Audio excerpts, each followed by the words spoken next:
D'abord, les piliers, c'est investir dans les secteurs productifs, porteurs de croissance, et aussi dans les secteurs de développement du capital humain.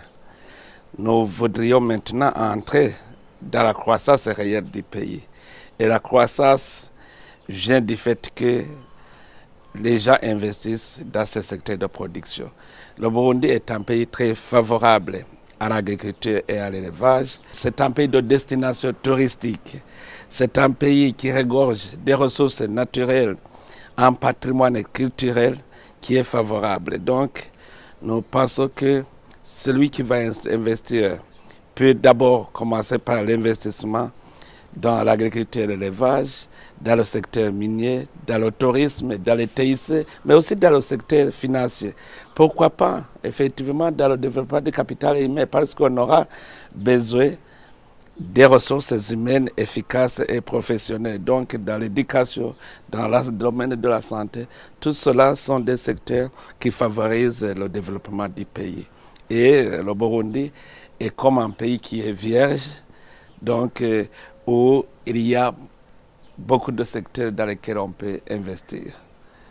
Excellence, Monsieur le Président, la presse internationale parle déjà d'un coup d'essai, un coup de maître à la suite de cette première édition de cette table ronde. Il y a quelques semaines seulement, vous, Son Excellence Évariste Ndayishimiye, prenez bien évidemment la présidence du COMESA. Est-ce que le fait d'être président du COMESA et d'avoir les investisseurs ici à Bujumbura peuvent être un réel avantage pour le développement économique du Burundi?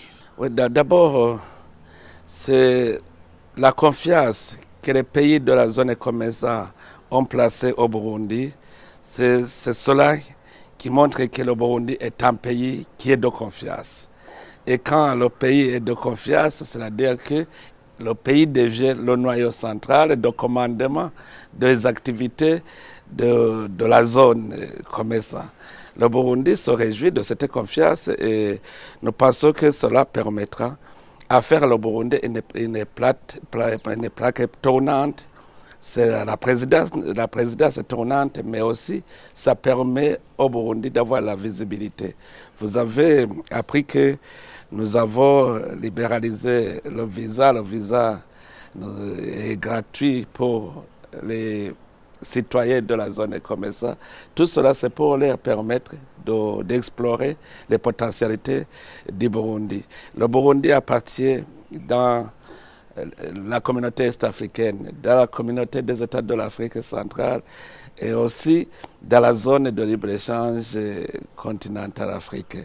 Tout cela permet au Burundi d'avoir la visibilité et nous espérons que maintenant le Burundi sera un pays de destination.